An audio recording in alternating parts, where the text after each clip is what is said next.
Hey, you ever wonder why language patterns like embedded commands and binds and presuppositions and that kind of thing don't really add to your results?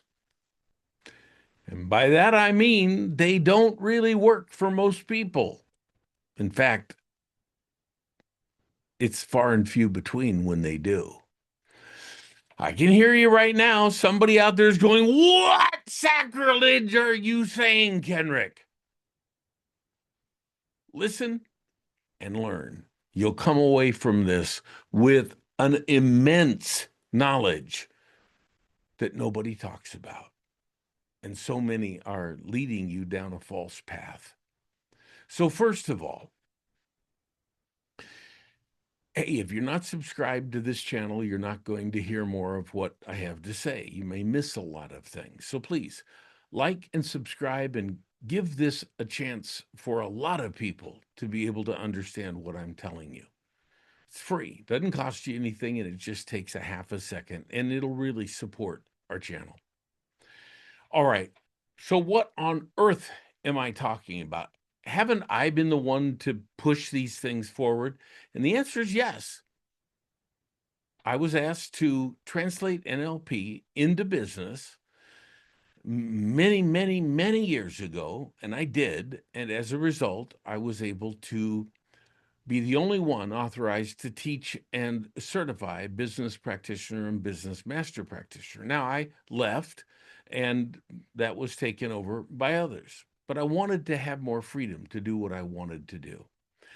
So, what on earth gives with language patterns? Well, if they work, you should see a definite bump in your results. Okay, now there are people teaching this for copywriters and other things, but the fact is, everything else counts more than language patterns. Now, how can that be?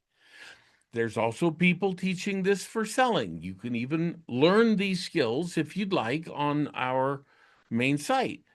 We'll teach them to you. They're powerful. They do work. So what gives you're saying, Kendrick? You're saying on the one hand they don't work, and on the other they do. Would you make up your mind? Yes, I've made it up, and you're going to learn right now what that is. So look, here it is. If these tactics, and please understand, there's tactics, there's strategies, there's laws that control all this.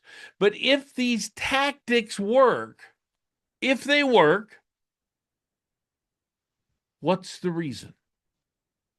Think about it for a minute. I want you to start right now.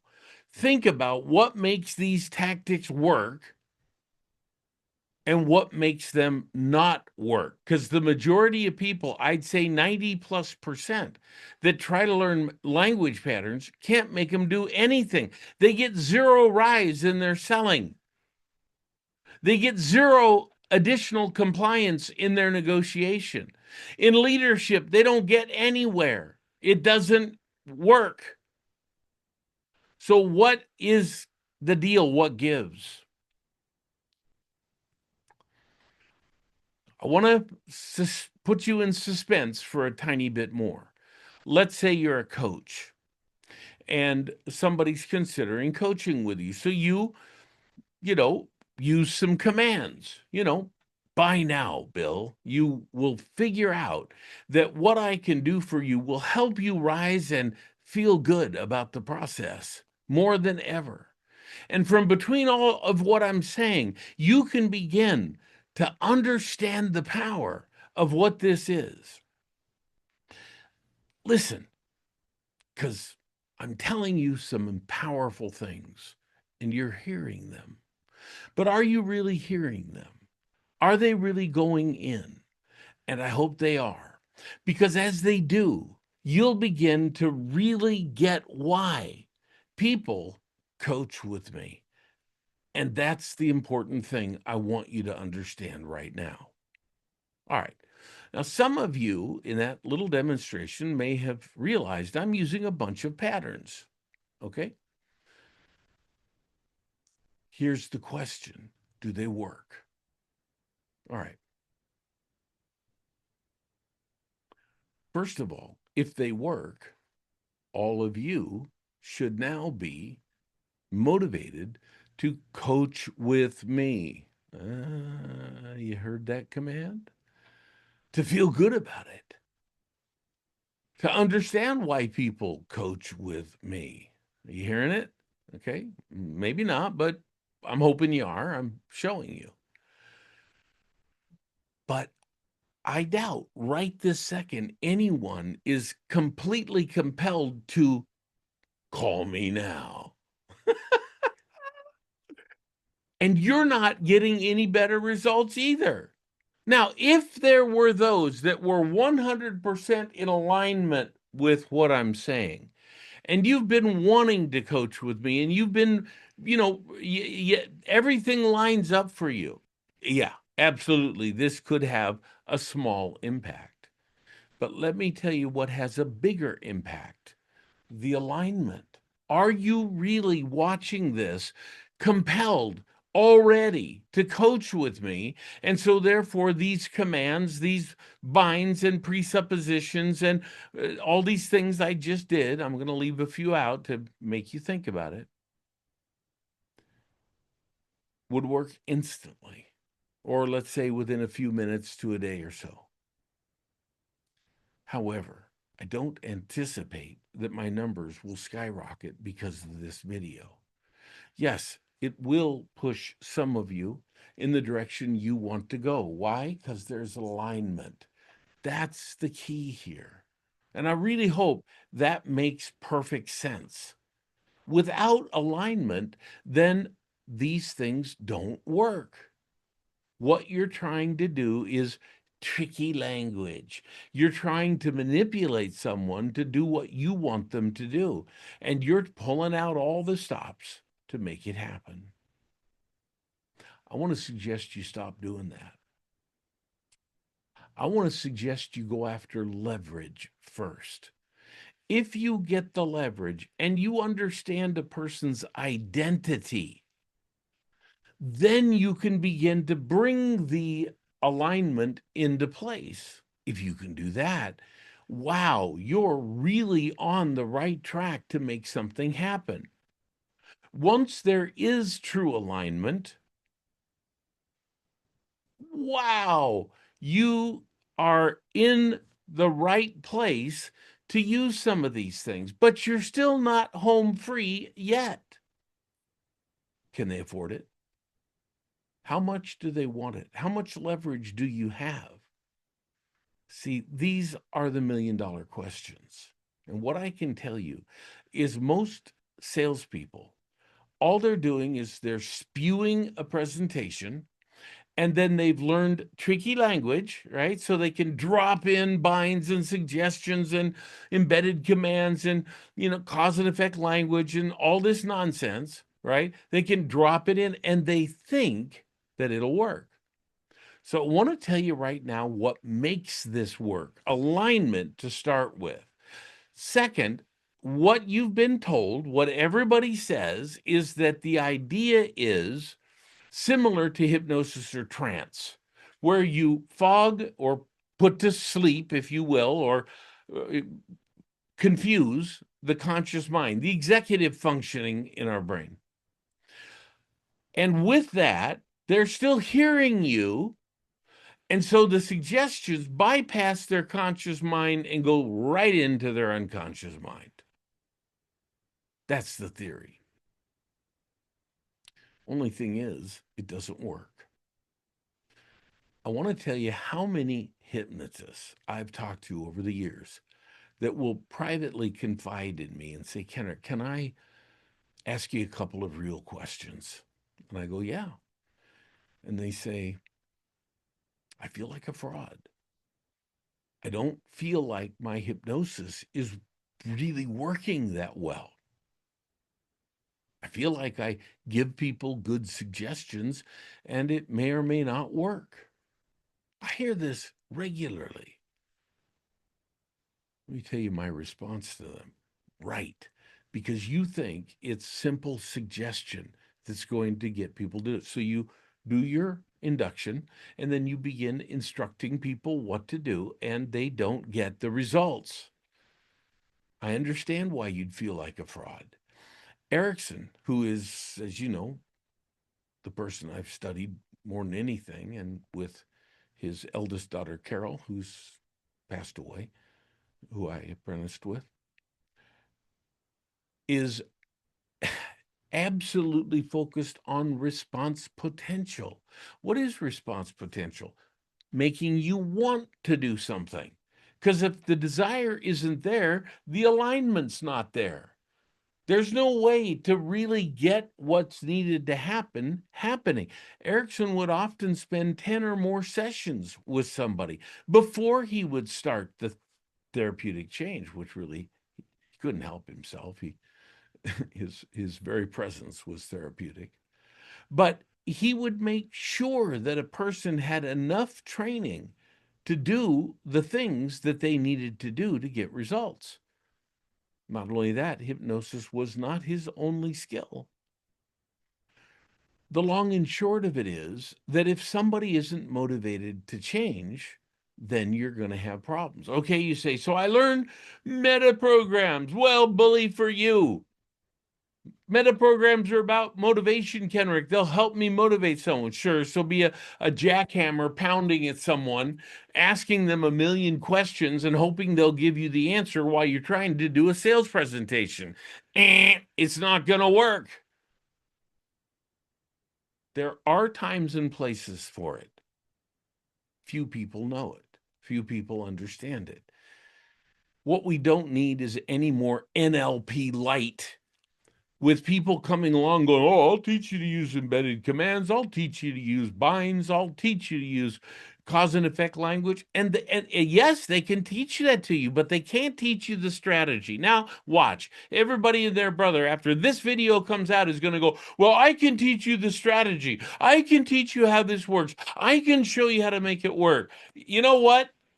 Give it your best shot. That's what I can tell you. That is not the basis of persuasion. It's the basis of a few tactics that already were lined up strategically when Erickson used these. Listen, Erickson was the greatest master in the world. Of course he could line them up. Of course he could make that happen, but that was not his main strategy. It wasn't it. It's what he used in addition to all these things. It's what he used as the structure. And he could add some of those in when he wanted to aid in the process. That's the real key. That's what I want you to understand. If you know the structure, and I want to tell you, 99% of the people out there do not. I don't care what they say. They don't. They can't. They can't teach it. They can't help you learn it. So you've been told, now, believe me or don't, it's your life. And yeah, I'm going to piss some people off. I don't care. I don't care. At this point, I want to tell you what really works. I want to demonstrate. I want to show you. And hey, if you want to join and be a part of what we do, and there's no suggestion there, just if you want to do that, that opportunity is available for most people. But I can tell you right now, and yeah, I'm using the word but on purpose because I'm not trying to suggest anything to you right now. I'm trying to suggest that if you waste your time, energy, and money on that and think you've learned persuasion, you haven't. There's three things. I want to show you three things, okay? Negotiation. Negotiation and its counterpart, which is haggling, if you will. All right. So negotiation and its counterpart are what most of us do all day long. I want to show you, or not now, but later on, why haggling is pure and unadulterated BS for the majority of you. Someone asks you, hey, I'd like to get a discount. No. I'll tell you why. I'll show you why.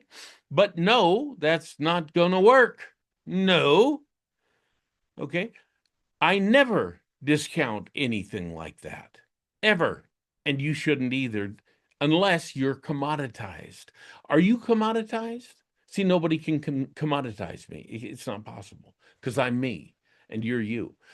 But if you sell cars, you're selling a commodity. If you sell electricity plans in the UK, you're commoditized. And to that end, if you're commoditized, you will have to haggle. Negotiation is not haggling. It's not. I'll show you. So we start with negotiation and haggling because everybody lives there. You have to know when to haggle and when not to. Haggling is only for commoditized things and nothing else. There's 3 questions, there's 2 states, and if any of those questions come up negative, no haggle. None. And for the majority of you listening right now, you should never do it. Okay. Now, it is the pinnacle. Well, it's the pin, okay? Above it is leadership, below it is selling. Why? Because selling involves negotiating or understanding its principles. If you don't, you're losing deals left and right. Selling is about guiding people to where you want them to go. That's it. You're the guide, and you need to connect them with this opportunity that you have. Selling is that, okay? So it involves principles of negotiation in selling. However, I guarantee you, most of you, if you sell and you're listening to me, cannot imagine doing this forever.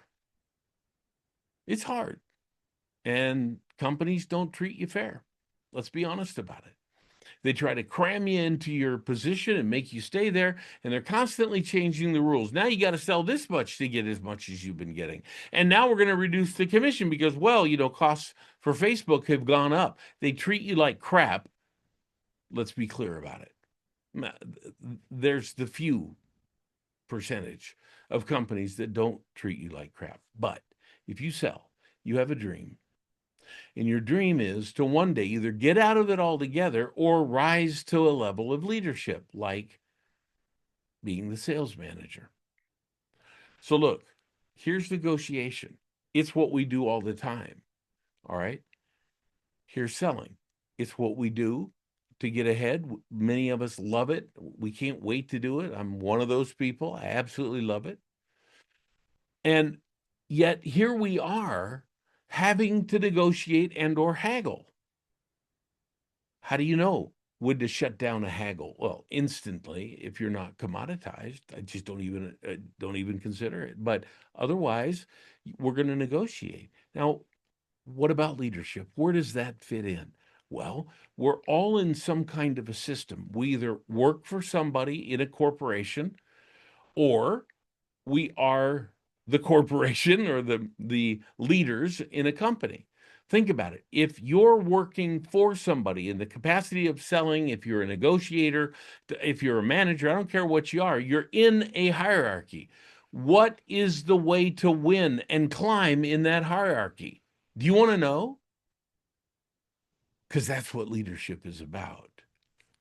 And what about as you're climbing and you're getting higher? Well, you have to figure out how to be the gatekeeper, how to make the door swing one way or the other. If you say no to certain projects, what about all the people that are running those? Maybe they're not going to rise as fast. You say yes to these, you may find superstars there. How do you know what to do? How do you set these principles into place? That's leadership. Do you really think telling someone, I know that you'll feel really good, Bill, when you accept this job offer exactly as is? Not unless Bill is completely aligned with you. Not unless that was what he was going to do no matter what. But a lot of startups today, people kind of fed up with them. And they're not going to work their life for free. just to get a percentage when they know that that percentage does not include the same level the investors get. So the programmers come in and create the business and move it up forward and make it go, but the investors come in with A-level financing offers and all these different things that give them the right before the programmers get anything. They want money. And by the way, if you're one of those programmers, you better learn to negotiate. You better learn that. Let me tell you right now, if not, you're going to get screwed. And this is exactly what founders don't want you to know. And if you're a founder, you better get better at creating the right kind of opportunity for the right kind of people and learn to negotiate instead of just wade through life like as if your hand waves all the power in the world. Sure, you have the ultimate decision. You want to get venture capital, or you want to raise capital in some way, or you want to create better opportunities, you better learn to negotiate. That's why I say negotiation is in the middle, and it's pivotal to selling and leadership. Do you really think that somebody who is not fully aligned is going to just, oh, yes, sir, I'm going to join your team now for not much money? Let's go back to the principle. Let's go back to the principle. You can't just shut someone's conscious mind off and everything goes in and they do what you say. Yes, master, I will obey. Doesn't work that way. If they are 100% aligned, it may give you a little push that other people don't have. Do they work? Yes, they help. They really help. Are they what you should do all the time, thinking that you're applying persuasion and you're going to nail everybody you talk to? No. And this especially is true in the disgusting field of seduction. No, you're not going to get women to give you what you want if that's what you're trying to do. Let the connection be real. That's what's going to get you more relationships, and that's honorable. And you know what? In any relationship, the inevitable happens, right? You know what I'm talking about? Be honorable. Don't lie. Do things right, and everything works out better. I'm not saying you can't use strategies to increase connection and all these things. I'm not saying that at all. But stop focusing on that one thing. Now, if you're a salesperson, you do focus on one thing. Well, not that thing, but you work to get the sale. Okay? Here's the thing. Neediness kills you. It kills you. And the company doesn't help you. You got to sell more, bigger percentage. You got to do better. What happens? It pushes you into neediness. And then you're doing all this kind of nonsense. I'm on a roll. I want to tell you one more thing. So look, what about closing? There are people out there that are just flat lying, telling you to get better at closing. And what are they going to use? What tool are they going to use to do that? Probably something like sleight of mouth from an LP. Okay, y'all probably have heard of sleight of mouth. Maybe you own a book or two. Wow. Maybe you own a course or two. But let me tell you something. It just doesn't work. Want me to show it to you? I'll show you exactly why. Listen to this and listen really closely. Listen to learn, okay? Let's just say that you want a new stereo.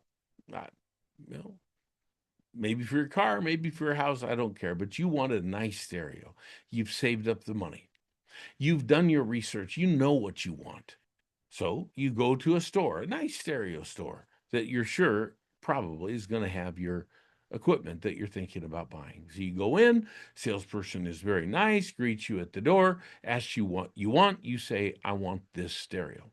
Now, he shows it to you. He's got it. Everything is good. He says, do you like the stereo? And you go, yeah. And he goes, okay.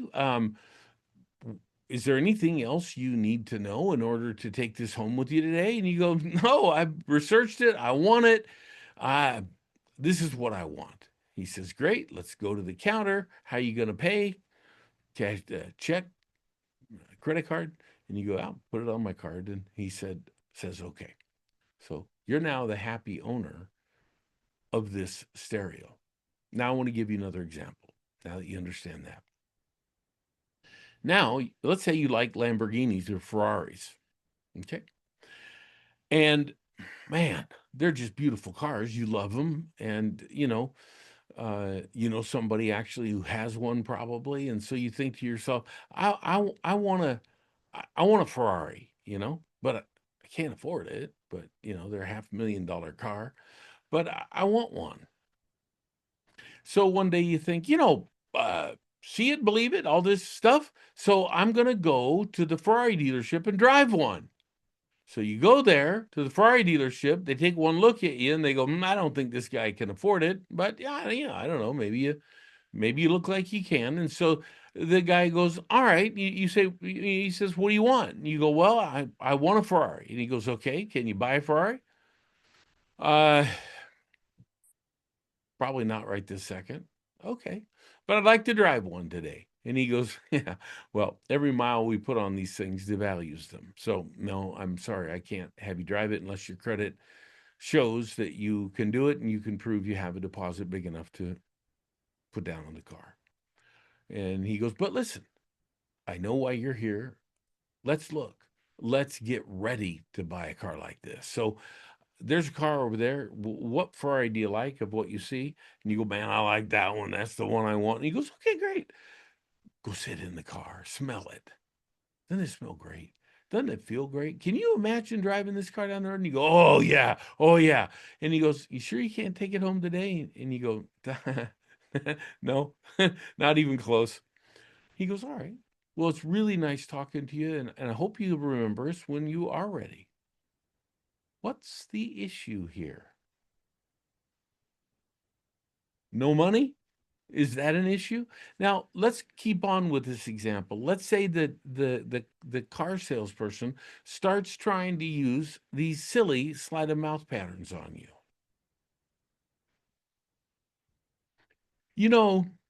It's not that the car is expensive. It's just that you haven't figured out how to leverage all the things it'll do for you. Do you know what I mean? And you go, yeah, but I don't have 100,000 cash to put down on it, and I'd never get that much credit. And the salesperson goes, well, do you have somebody in your family that could help? I mean, it's not that the car isn't right for you.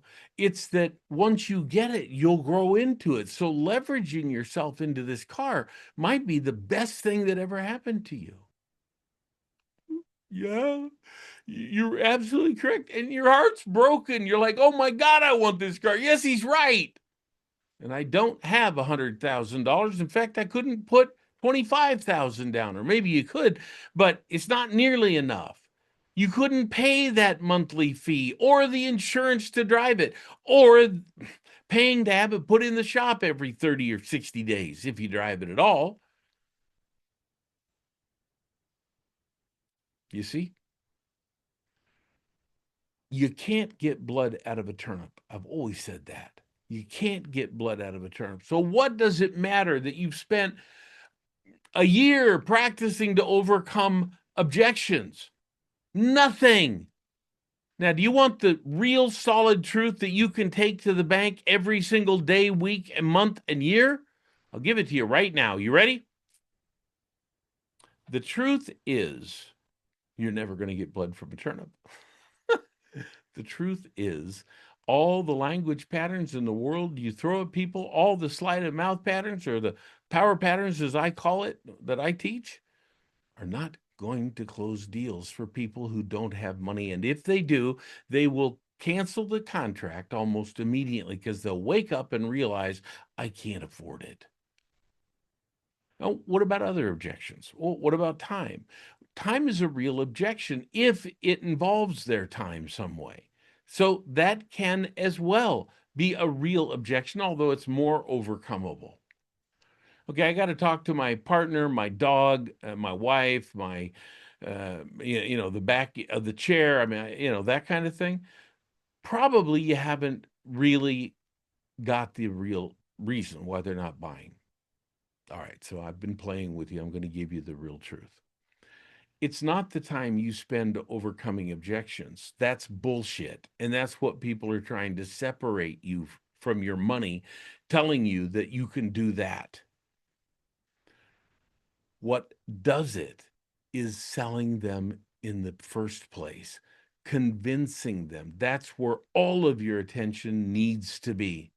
Convince the person that this is what they want, this is what they need. Let them convince you that they can afford it and that now's the right time, and you got a deal, you got a sale.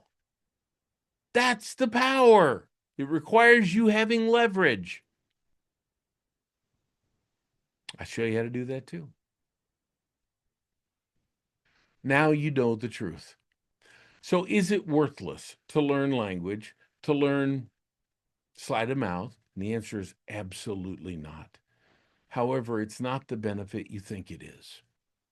Learning sleight of mouth helps you to frame and reframe, where framing is more important than reframing. But again, most people out there don't understand this. They think it's all about reframing. That's because NLP taught that it's mostly about reframing. Why? Because that's what therapists do. The clients come in, right? And they got a problem. The therapist needs to reframe it or do something to fix it. That isn't true in real life. That isn't the flow of real life. It's certainly not the flow of selling. Yes, there are times when it helps.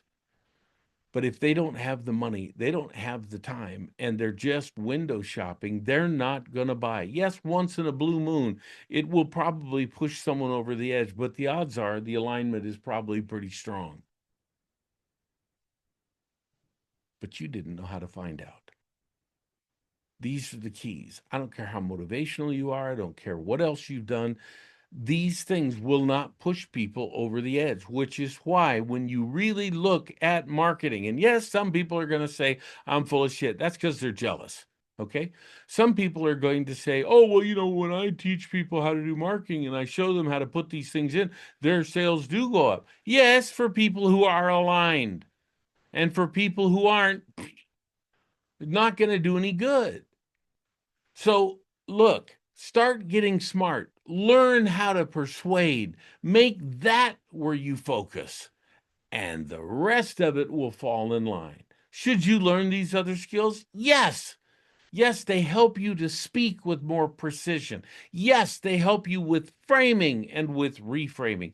Yes, they will change your life if you understand everything else. But today, everybody and their brother wants to be an NLP trainer, and they want to teach you these tricks. Today, there is more taught that are called tricks and that tactics and that kind of crap, and nobody knows how to do the real strategies or even what they are. Watch, after this video, everybody's going to start coming out with it. Just watch. I could name the names. Can't wait to see this. All right, this has been a really packed video today. I hope you watch it repeatedly. I hope it makes sense to you. I'd love to hear your comments in the comment area below. Make sure you like and subscribe this. Give it a chance for other people to benefit from this really good information. All right? I got lots more coming. Hang on. All right. I look forward to talking to you real soon.